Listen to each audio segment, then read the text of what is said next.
Hello, my name is Fiona Stanton from Papercraft, and I'm going to do a video for you from the beautiful Bauble set. This is going to be my class on Friday, or it was my class last Friday, and it will also be part of my Create a Little More class in a week or so. So I wanted to show you a nice ornament and a tag. I'm not too sure if I do this as one video or two videos, but that's what I'm planning to do, so let's see what happens. Thank you. Like I said, I'm going to show you how to do this little bauble, this little decoration, tree decoration. I'll take a photo of it and hang it up on something in a minute, and you can see that. But it's using the beautiful Bauble set, and this is just using the dies actually. We're not using any stamps or anything else like that. It's just the dies. It's not too fiddly, it's a little bit fiddly. It's fiddly doing tying the bauble up, but that's just me, I'm just candid. So first of all, what I'm going to do, I'm going to die cut this out. And I'm going to do it twice, so we've got the front and the back. So let me get that out of the way and get my die cutting machine.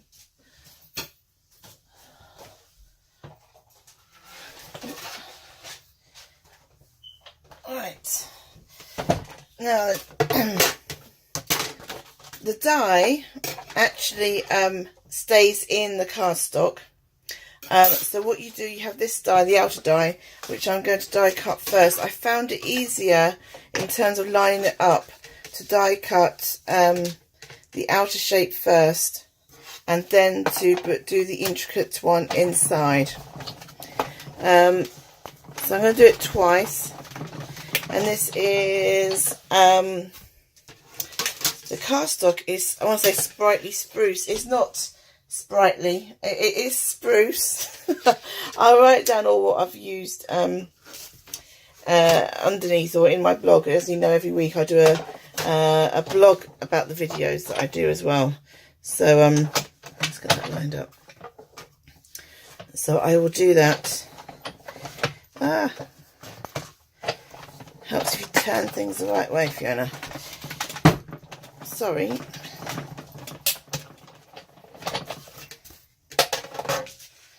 So those are the two outer shapes. So we're done with that die now. And now we're going to die cut the inner shape. Like I said, I just found it easier. I found it too difficult to die cut this bit out first, then to die cut the outer edge out. I think I'll show you what the die looks like afterwards, but I think it's because it is this die cuts and embosses at the same time. Has that moved? That has moved, isn't it? Now, you could be sensible using tape. I'm going to try and be quick and not bother. But if you're unsure, you know, use some tape to hold it in place. It is a detailed die, so you might need to run it backwards and forwards a couple of times. It's a large die. There we go. And it cuts out the inner circle as well. So what we'll do now, I always do this bit in a lid, then you can, and it's nice to be able to keep it in the die while you do this.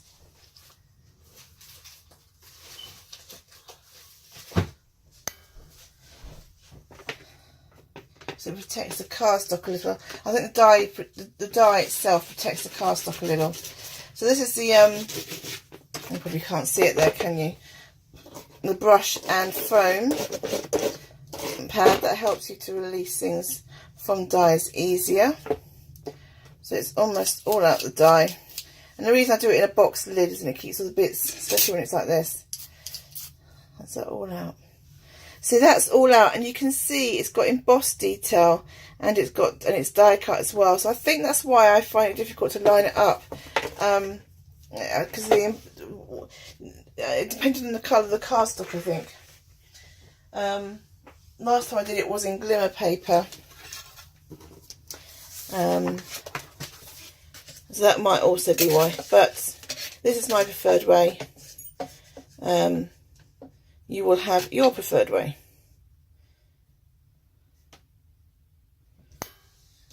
Okay. Make sure that's lined up. And run that through.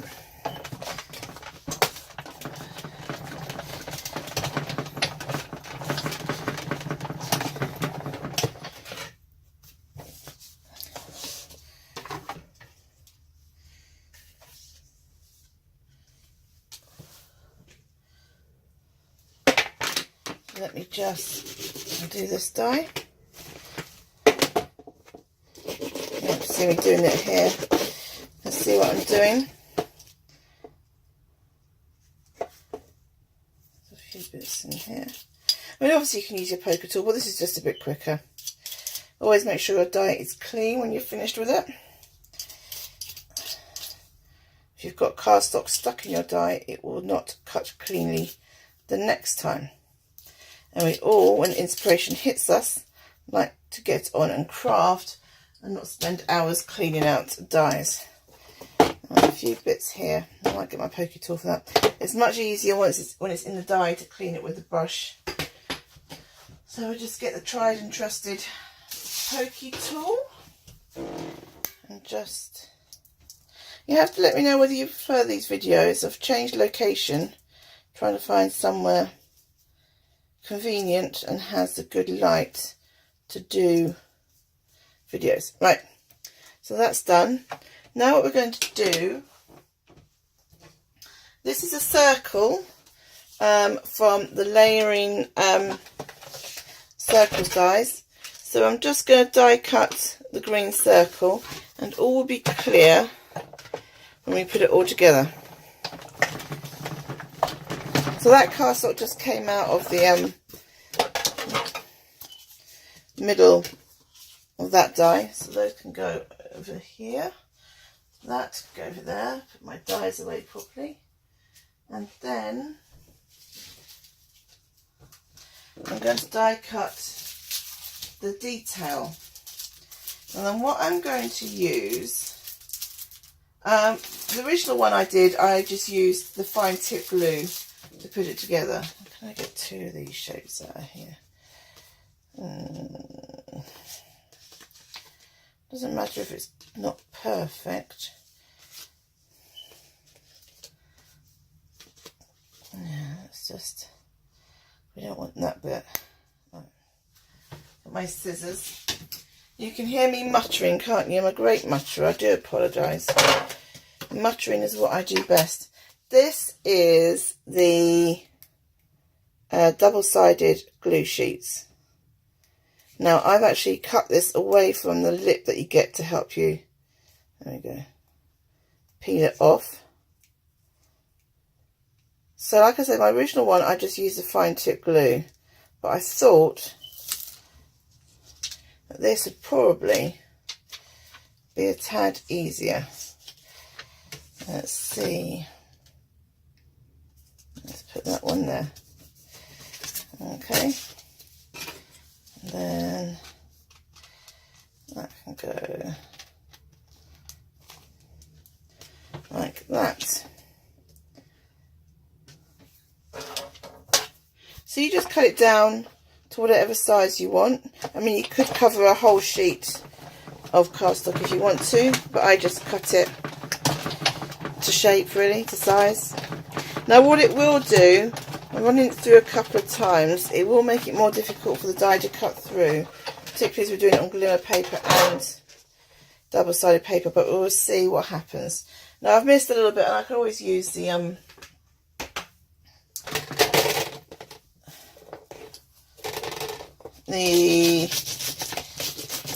might just hold it in a bit, that's all.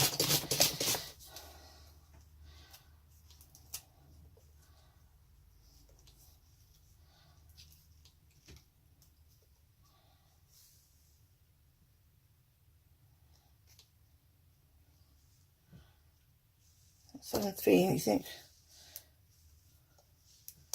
Did I not cut? Yes, I did.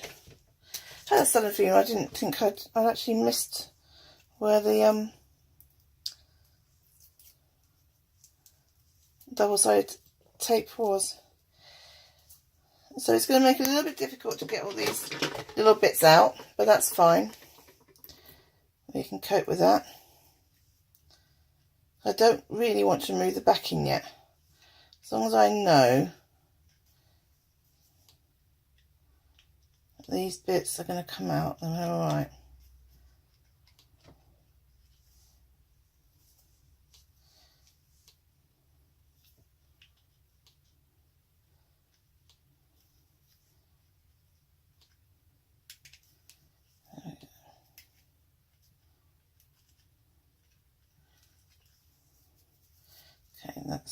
do. Right, I need to do that again. Let's find another piece to stick on.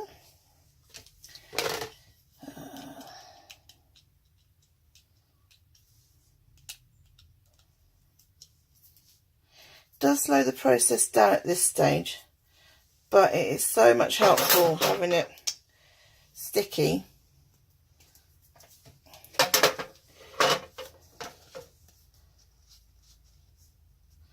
When it comes to gluing it all together. Move that out of the way. Gets a bit messy. Now then, let's see.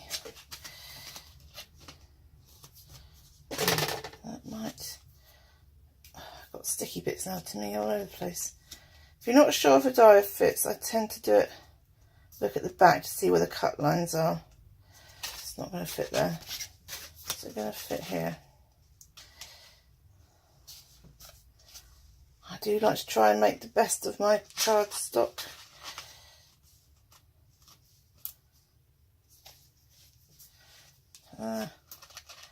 Oh, come on, you must fit somewhere.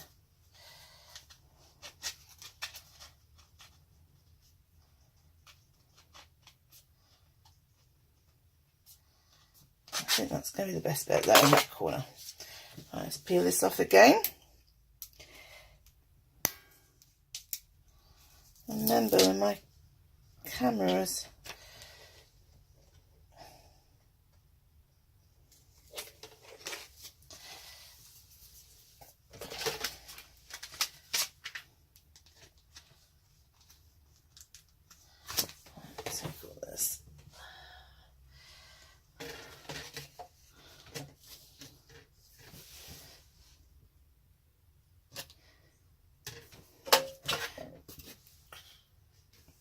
probably going to stick to the plate now because I've left some glue exposed.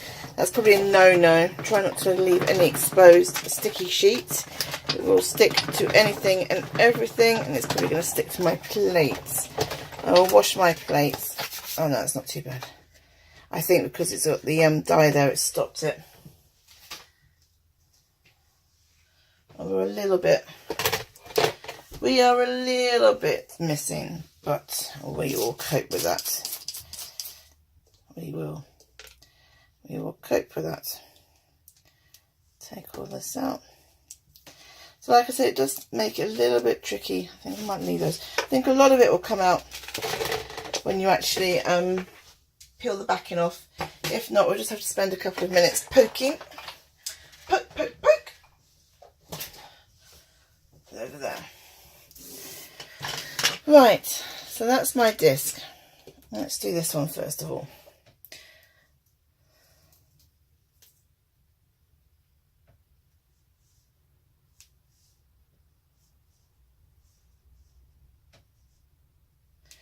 Sorry, I know you can't see what I'm doing. I have just poked out. Now this disc is going to be a little bit small, so I'm going to need some little bit of careful lining up. I haven't got quite... Actually, I'll tell you what's probably easier. If I kneel down a little bit and do it from this side. There's a little bit on the small side, this disc, that's what I'm saying. But there you go. See? A little bit of that side. It just about fits. Perfect. Perfect mundo. Now let's hope that when I peel all this off, it's going to...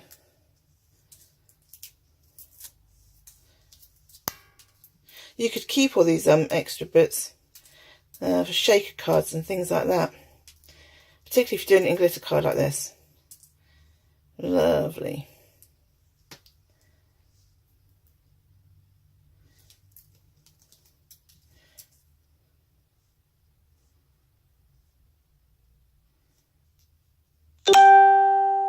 Oh, that's a notification. Sorry. Hear that ping?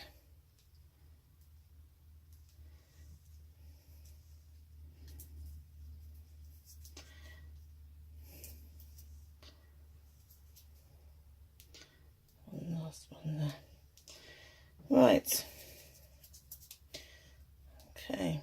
What's that on there?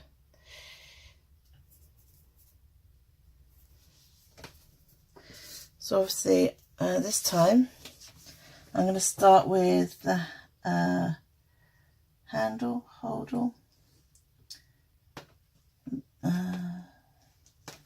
Can't think what you call it actually. There we go. Okay, and so that more or less lines up. And you've got it double-sided then, which is what you want if it's going to be a decoration. You want to be able to have it on both sides without any problems. I've got sticky bits everywhere now. So it's a little bit fiddly, like I said, but we don't mind too fiddly, do we? Right, it's got a few bits in. So now we're just going to do the outer edge. Okay, so this time I will use glue. We don't need to use, I mean, you could use a double-sided sticky if you wanted. Just a quick layer of Tombow around the outside rim. That's all it's going to need.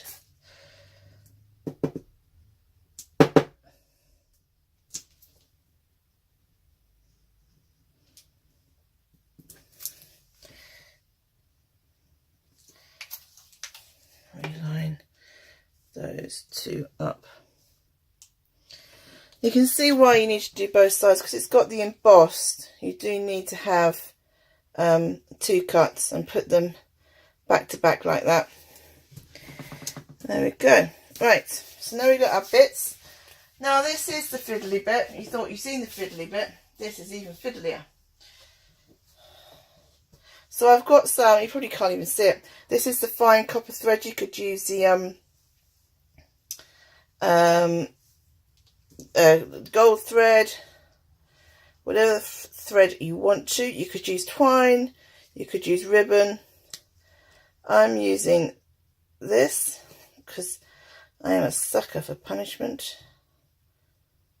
So I'm just going to thread that through like that, as you would say a ribbon for a tag.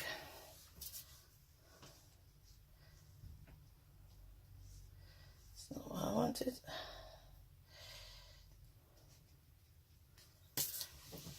Oh, let me get comfy. I have a feeling it's going to take me a while. Hope you got a cup of tea there. Right.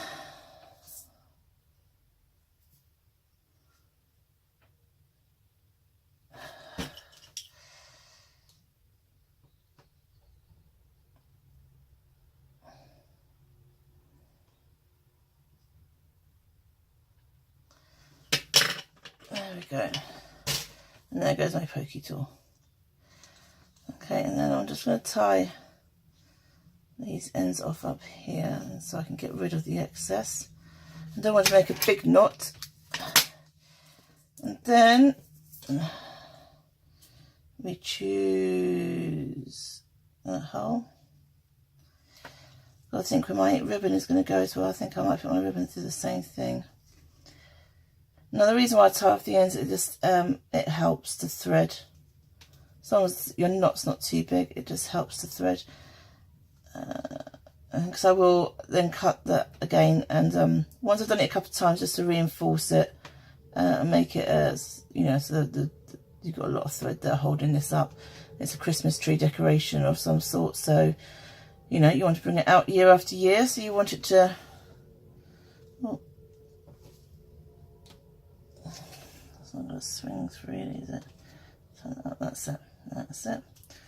And then hold all these in place.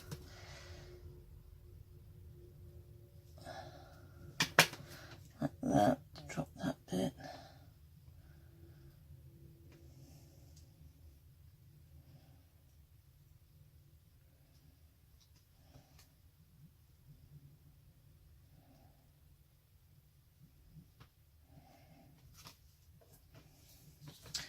And just tie a knot.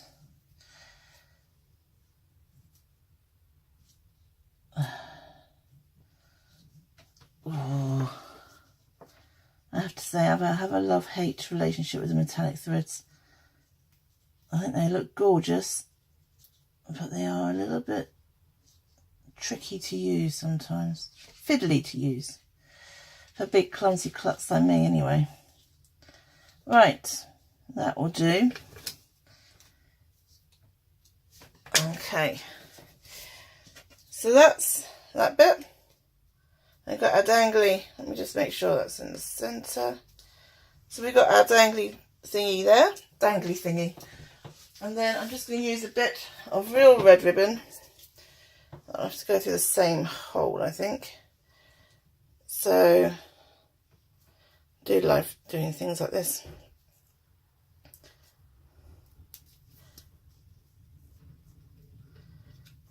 Next door neighbour taking the bins out.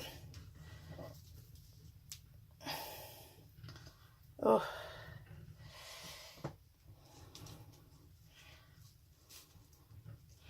Like that, and tie a knot up here, and then you can hang that on your tree or on your window, or you can use it as a gift tag, and that's a decoration. So that's that one. Let me get my original one out. Where's that one gone? So this one I used the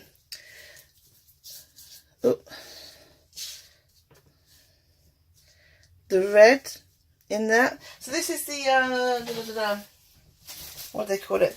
It's the Joyous Noel glimmer paper, and it goes with the Joyous Noel 12 by 12 paper pack. This is lovely glimmer paper. I know there have been issues before about it shedding. It doesn't shed. It die cuts lovely, as you can see. We've done that, and it's just beautiful. I really love this card. This glimmer card. I've used it a lot. So these are two decorations I make. I'll take some better photos for you. You can see I did this one so that one I've used on a smaller bit. This one I did slightly differently.